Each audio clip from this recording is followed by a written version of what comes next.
Pada pertemuan kali ini kita akan membahas mengenai RPS, di penjelasan RPS yang ada di rekayasa ulang sistem ini. Terus kemudian kegiatan dan penilaian perkuliahan dan juga ada peraturan perkuliahan. Oke, kita langsung saja masuk ke RPS ya. Penjelasan RPS, ini RPS dapat diakses di LMS ya. Nanti linknya tidak sama dengan ini, nanti sesuai dengan LMS-nya masing-masing. Saya akan menuju ke RPS. Rekayasa ulang sistem ya. Oke, rekayasa ulang sistem ini bobotnya 4 SKS, ada di semester 7, itu mata kuliah penjurusan ya. Untuk CPL Prodi, mahasiswa mampu melakukan rekayasa ulang perangkat lunak berdasarkan prosedur yang berlaku. Jadi setelah Anda menyelesaikan perkuliahan ini, ya, Anda diharapkan mampu menyelesaikan CPL ini, gitu ya. Terus kemudian CPMK mampu menjelaskan prinsip dasar untuk meningkatkan metode bisnis, prosedur dan sistem dalam organisasi bisnis. Jadi capaian mata kuliah.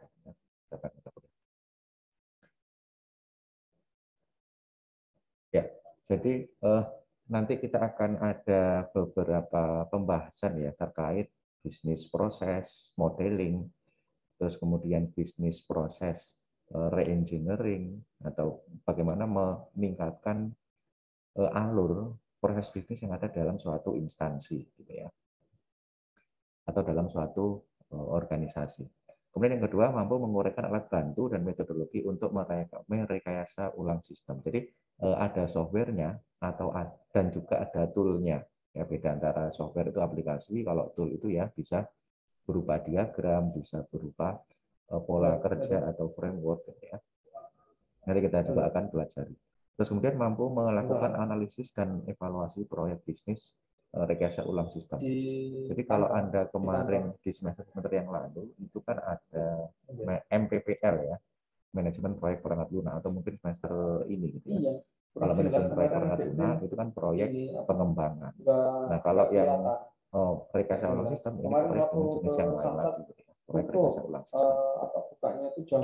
Kemudian M4 mampu menjabarkan topik terkait evolusi perangkat lunak dan menjelaskan efek evolusi dalam hidup perangkat lunak. Jadi nanti ada apa itu evolusi perangkat lunak, jenis-jenis evolusi itu seperti apa ya. Itu nanti kita akan harus mampu ya melakukan CPMK tersebut. Terus kemudian mampu menerapkan refactoring dalam proses modifikasi komponen perangkat lunak. Refactoring itu merapikan atau meningkatkan efisiensi dari program. Jadi ketika suatu source code itu misalkan banyak, istilahnya batch mail gitu ya, ada clone, ada macam-macam nanti batch mailnya ya. Itu ketika terlalu banyak, nah itu nanti bisa dianggap program tersebut bisa ditingkatkan efisiensinya, gitu ya. Terus kemudian sub CPMK mampu menjabarkan konsep dasar BPR atau bisnis proses re-engineering, ya. Nah, capaian-capaian ini ya, capaian-capaian ini nanti diharapkan Anda ketika untuk bisa dianggap lulus dalam mata kuliah ini, itu ya CPMK ini harus bisa terpenuhi, gitu ya.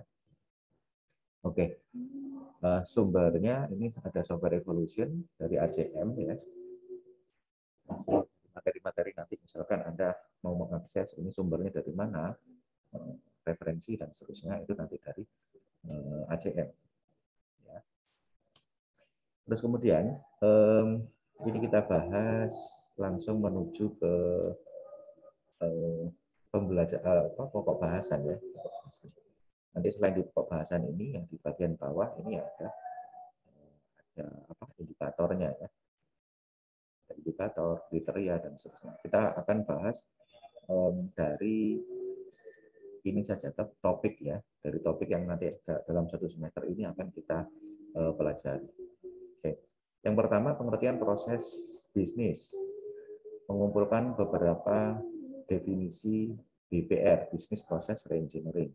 menjelaskan pergeseran paradigma produksi sehingga dibutuhkan BBR. Terus kemudian keuntungan re-engineering.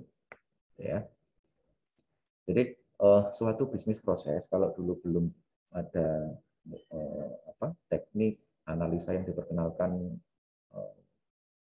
memodelkan bisnis proses, menganalisa bisnis proses, itu ya bisnis proses itu ya apa adanya yang jalan menurut karyawan-karyawannya itu enak dijalankan, ya sudah itu saja.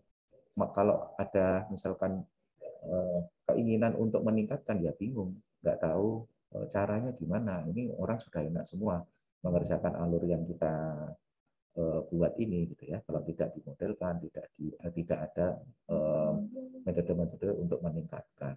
Nah, semakin berkembangnya teknik-teknik tersebut, bahkan ada aplikasi-aplikasi untuk memodelkan, untuk mengukur resource-nya berapa. Nah, itu bisnis proses itu ya bisa ditingkatkan, atau orang cenderung semakin ingin meningkat dan meningkat, gitu ya. Semakin efisien, resource-nya dibutuhkan semakin rendah, gitu ya. Jadi disinilah diperlukan bisnis proses reengineering yang nanti ini akan kita bahas di insya Allah minggu ini. Nanti akan saya siapkan materi pengantarnya untuk BPR-nya, gitu ya. Tapi tidak di pertemuan yang pagi atau di saat ini, ya. Kemudian yang kedua, jenis perubahan pada perangkat lunak, sebab perangkat lunak membutuhkan perubahan. Jadi kalau disebut maintenance atau evolution, gitu ya, dalam suatu perangkat lunak itu jenisnya ada banyak. Ada preventif, ada preventif, ada adaptif. Ya, nanti kita sebelum tahu mau merubah perangkat lunak, ya paling nggak harus tahu dulu ini perubahan yang model apa, gitu ya. Kemudian menguraikan langkah untuk merekayasa ulang proses bisnis, menerangkan alat bantu untuk memodelkan proses bisnis, menerangkan peran teknologi informasi dalam bisnis, rekayasa ulang sistem. Ya, jadi nanti kita coba pelajari juga alat bantu atau diagram, ya, diagram BPMN, Business Process Modeling Notation. Terus kemudian juga ada tools-nya atau alat bantunya, gitu ya. Jadi ada nanti software-software seperti Spark AI yang berbayar, ya. Jadi nanti kita pakai yang free aja, nggak pakai yang itu, ya. Nanti akan kita pelajari, ya. Cara memodelkannya, jadi dengan tool tersebut bisa diketahui resource yang dibutuhkan dalam suatu rangkaian proses bisnis itu berapa, ya. Jadi konteks penggunaannya salah satunya sih kalau dari akademik, konteks tentang skripsi, ya. Di suatu instansi itu Anda modelkan proses bisnisnya. Proses bisnis tersebut itu resource-nya nanti dengan alat tersebut diukur sejumlah berapa, jadi sejumlah angka. Nah, Anda mengusulkan misalkan ada beberapa proses yang dipotong, diganti dengan sistem yang Anda buat. Nah, itu nanti kira-kira angkanya jadi berapa. Sehingga bisa Anda punya bukti bahwa, oh ini dengan alat ini, potensi resource yang dibutuhkan itu bisa berkurang berdasarkan pengukuran alat ini, gitu ya. Nanti kurang lebih seperti itu. Kita akan pelajari lebih detailnya, ya. Terus kemudian nomor 4, konsep dasar reuse, reengineering. Reuse menggunakan kembali dan reengineering merombak, gitu ya. Terus kemudian reengineering pattern atau pola-pola yang ada dalam reengineering, ya. Jadi kalau engineering pattern itu kan ya desain pattern yang mungkin Anda pelajari, ya. Yang sudah Anda pelajari desain pattern, misalkan ada observer pattern, singleton pattern, dan seterusnya. Nah, kalau reengineering itu nanti juga ada pola-polanya, ya.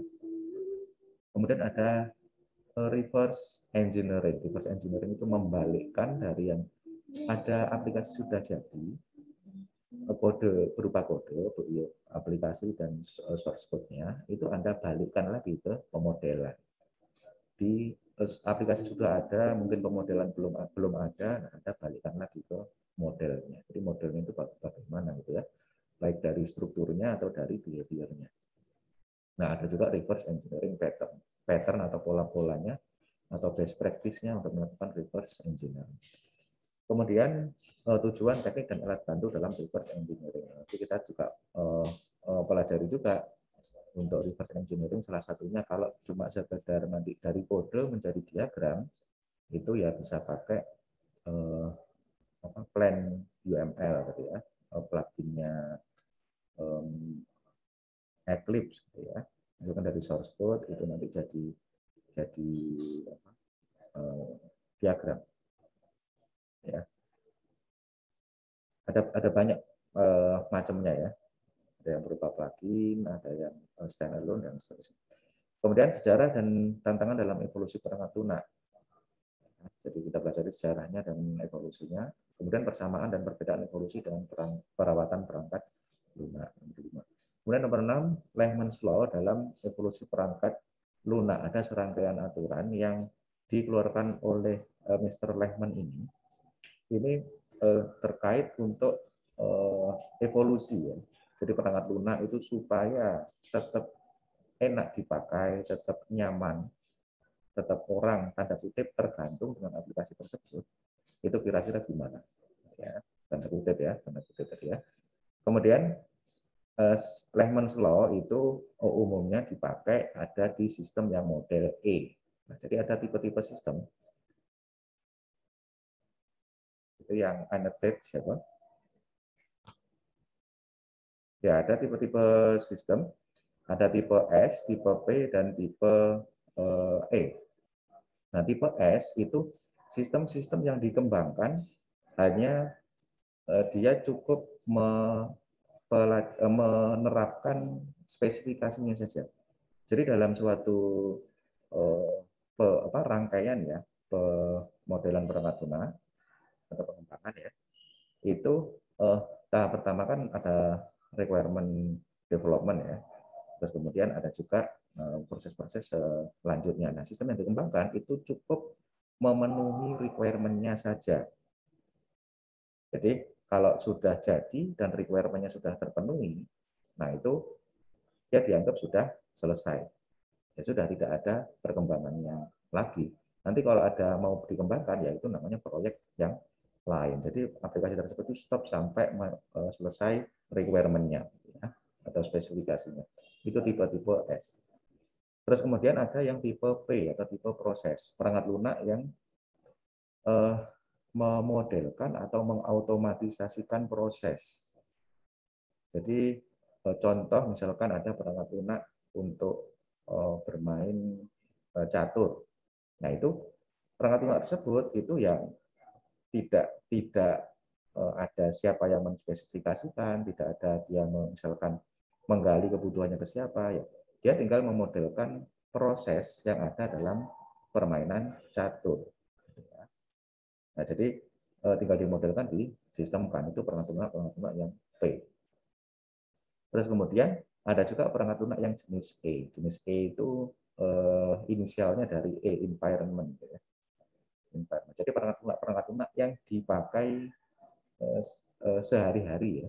Jadi seolah-olah dia itu sudah menjadi environment-nya si seseorang atau manusia pada saat ini. Ya. Jadi sudah melekat, sudah jadi lingkungannya si manusia tersebut aplikasi model E ini.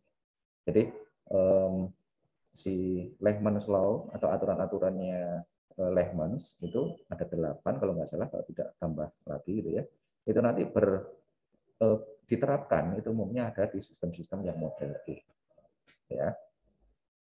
Kemudian nomor 7, jenis perawatan perangkat lunak, adaptif, perfektif, dan preventif. Jadi kita sudah dikenalkan di minggu-minggu sebelumnya, ya, itu ada jenis-jenis atau tipe-tipe perangkat lunak. Ya. Terus kemudian aktivitas ketelusuran perangkat lunak ini kalau di bahasa Inggris itu software traceability. Ya, traceability. Kemudian analisa efek perubahan, kemudian diagram data dependensi graph, dan juga nomor 8 ya, ada kontrol dependensi graph. Jadi di sini mencoba memvisualisasikan data dan kontrol dari suatu program. 7 dan 8. Terus kemudian nomor 9 ini ya sudah masuk ke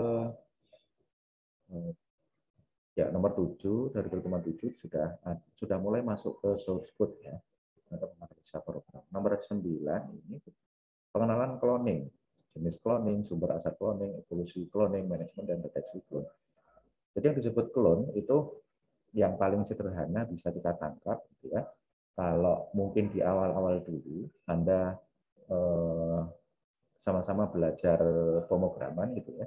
Itu kalau mau membuat fungsi yang shortcut-nya itu sama dengan fungsi yang lain, itu kan Anda tinggal copy saja.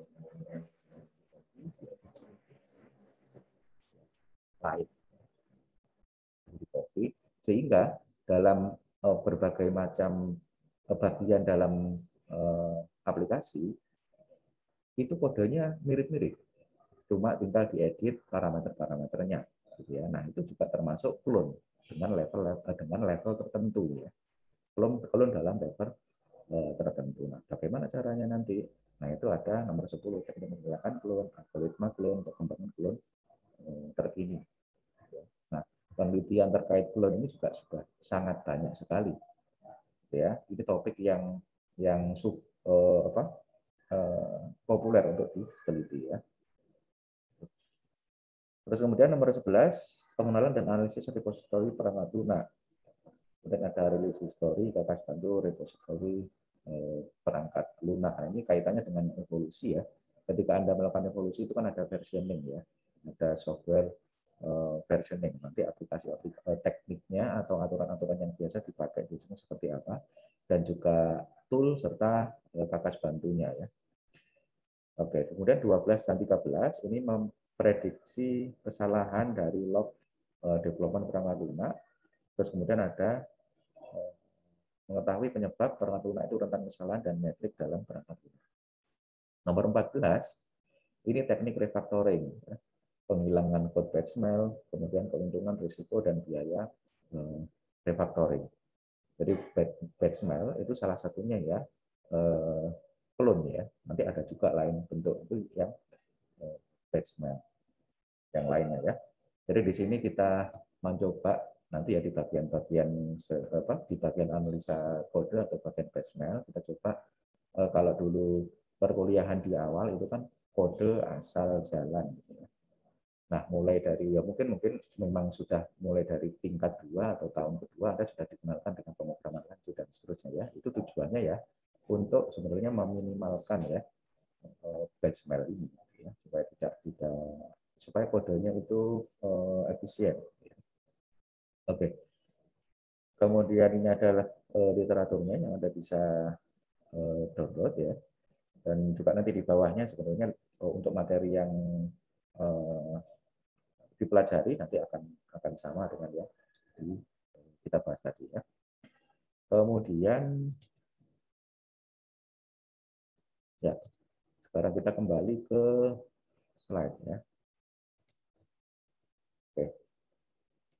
RPS nanti bisa diakses, tapi saya belum upload ya, akan saya upload nanti ya. Kemudian kegiatan perkuliahan, ini materi diberikan secara blended learning melalui LMS dan online meeting. Jadi untuk mata kuliah ini full daring, tapi dilakukan secara blended. Blended di sini sinkronus dan asinkronus ya. Jadi tetap daring tapi sinkronus dan asinkronus. Yang asinkronus itu pakai LMS melalui materi, kuis dan seterusnya. Nanti yang online meeting dia melalui pertemuan seperti ini. Nah, untuk link Zoom-nya itu nanti insya Allah ya saya rencanakan di pertemuan-pertemuan setelah ini itu nanti akan saya pakai link Zoom akun saya sendiri gitu ya, nanti akan saya siapkan. Kemudian online meeting akan dilaksanakan 14 sampai 16 kali dalam satu semester. Jadi di sini paling tidak 1 minggu sekali kita online meeting dan saya akan memberi pengarahan apa saja yang perlu dikerjakan di minggu ini. Nanti kalau UTS dan UAS diperlukan adanya meeting ya nanti baru ada meeting gitu ya. Kemudian presensi dilakukan secara mandiri. Jadi di SDM kecuali pertemuan yang ini, itu nanti saya ingin presensi sendiri ya di SDM. Nanti untuk selanjutnya itu nanti Anda mandiri ya. Saya dan Anda melakukan mandiri. Kemudian presensi sesi online meeting itu nanti ketika online meeting saya tadi di awal tentukan formatnya seperti itu ya, format meetingnya, terus kemudian nanti saya akan screen capture di jadi waktu-waktu yang saya tentukan sendiri gitu ya, dan saya bisa jadi tidak umumkan gitu ya.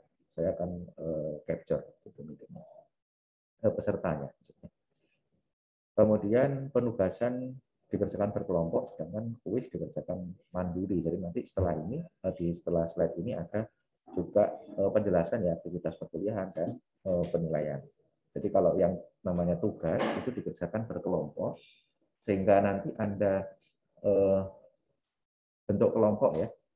Jadi antara pertemuan pagi ini sama jadwal pertemuannya yang malam nanti ya, Anda bentuk kelompok dalam satu kelas ini.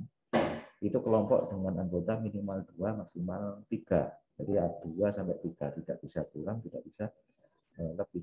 Minimal 2, maksimal 3. Jadi Anda punya waktu kira-kira beberapa jam untuk membentuk kelompok. Ya. Kelompok ini penting untuk bisa Anda punya waktu menentukan ya. Nanti kenapa penting seperti itu nanti kita lihat di slide selanjutnya ya. Nah, kalau nanti ada kuis itu dilakukan mandiri ya, masing-masing akun di LMS. Kemudian nomor 5, kegiatan perkuliahan yang belum dapat ditentukan sekarang akan ditentukan kemudian ya. Ini harap dimaklumi karena ya, kondisi masih dinamis ya. Jadi nanti kalau ada aktivitas yang belum ditentukan di sini, itu nanti akan saya umumkan. Kemudian mengenai penilaian perkuliahan. Nah, penilaian perkuliahan di akhir kuliah ini ada tugas dan kuis. Jadi parameternya ada 4 seperti yang Anda biasa temui ya di semester sebelumnya. Parameternya ada kehadiran, ada tugas kuis, ada UTS, ada UAS. Nah, tugas kuis ini kuis dilakukan 1 sampai 3 kali dalam satu semester ya. Kuis individu tadi ya. Terus kemudian kalau tugas, nah ini tugas berkelompok ini per topik. Ya, contoh misalkan tadi kita pembahasan topik kan tidak satu minggu satu topik ya kalau di yang kita bahas tadi. Jadi bisa jadi 2 atau 3 minggu itu digunakan untuk membahas satu topik. Ya, topik mengenai model factoring misalnya. Nanti ada lagi topik mengenai BPR, proses engineering. Ya. Itu nanti akan jadi tugas. Terus kemudian UTS-nya itu nanti bisa saya tentukan apakah bentuk kuis atau penugasan, tapi di sekarang itu yang saya bayangkan itu penugasan yang pra atau persiapan atau progresnya dari yang UAS, progresnya UAS. Nah, atau sub ya, sub pengerjaannya dari yang UAS. Jadi progres itu bukan berarti selesainya seberapa terus dilaporkan, tidak. Nanti ada target yang harus dipenuhi di UTS. Terus kemudian UAS-nya, nah, UAS-nya itu Anda melakukan submit dari tugas-tugas yang dikerjakan topik tadi, itu ditulis ke format terbitan berkala ilmiah. Kalau sekarang mungkin umumnya disebut jurnal, gitu ya, jurnal ilmiah. Itu nanti tugas yang Anda kerjakan Anda tulis di situ. Dan kalau Anda sudah berhasil accepted, maka UAS-nya itu nilainya full. Nilainya 25%. Oke. Ya, ini saya tambahkan untuk kriteria pemenuhan UAS ini itu tidak hanya submit saja, tapi sampai accepted nih, sampai accepted. Dan perlu diketahui accepted ke terbitan berkala ilmiah itu tidak berarti ketika Anda accepted itu sudah harus mengeluarkan biaya, tidak. Mengeluarkan biaya di terbitan berkala ilmiah itu hanya ketika mau dipublish. Jadi saya tidak mensyaratkan untuk terpublish, karena itu bisa jadi ada biayanya, tapi saya mensyaratkan hanya untuk accepted saja. Artinya setelah Anda menyelesaikan revisi, misalkan itu ada ada surat LOE atau letter of acceptance-nya, ya sudah cukup. Walaupun Anda tidak bermaksud menerbitkan, ya nggak masalah. Yang penting ada LOE-nya itu saja. Gitu ya. Itu nanti kalau ada terbitan seperti itu nanti UAS-nya nilainya 25%. Ya. Oke. Kemudian, oh ya, ketentuannya itu diterbitan perkara ilmiah yang Sinta 54 ya. Jadi Sinta 5 dan Sinta 4. Nanti terbitannya saya akan siapkan mana-mana yang deadline pengumpulannya kira-kira masih akhir Desember. Dan saya usahakan juga yang mungkin di awal tertulis itu fee-nya 0, tidak ada fee-nya. Jadi nanti saya akan menyiapkan jumlah mana yang bisa di terus kemudian persentase kehadirannya ini ada persentase penilaian 10%, tugas dan kuis 50%, jadi kombinasi antara tugas dan kuis itu 50%. Kemudian ada UTS 15%, kemudian UAS ada 25%. Jadi kalau Anda, misalkan simulasinya ya, Anda mengikuti perkuliahan, ada kehadiran, tugas kuis komplit, nilainya 10, 50, dan 15, itu Anda punya nilai 75. Kalau misalkan Anda nggak ini ya, nggak submit atau nggak accept di terbitan berkala ya, karena ini kan jumlahnya 75. Nah, kalau Anda accepted, otomatis langsung saya kasih 25%. Gitu ya. Oke, penilaian. Terus kemudian peraturan perkuliahan. Seluruh mahasiswa wajib bergabung ke dalam grup kelas. Grup saya kebetulan saya set di Telegram ya. Kemudian seluruh mahasiswa siap mengikuti perkuliahan ketika sesi meeting. Siap di sini maksudnya ya Anda mungkin dari sikap siap ya memang sudah mengalokasikan resource ya, waktu, terus kemudian ya memang sudah siap mengikuti, terus kemudian juga sarana dan prasarana ya juga disiapkan juga, internet, alat-alat dan seterusnya. Terus kemudian nomor 3, akan ada minimal 1 kali sesi open camp dalam setiap online meeting. Ya, jadi nanti saya akan umumkan, coba di open camp semuanya gitu ya. Nanti akan saya capture semuanya, gitu ya. Paling tidak 1 kali saja, bisa lebih dari 1 kali. Nah, nanti kalau misalkan ada kendala, itu nanti bisa lapor PM ke saya ya, private message ke Telegram ya, Telegram saya.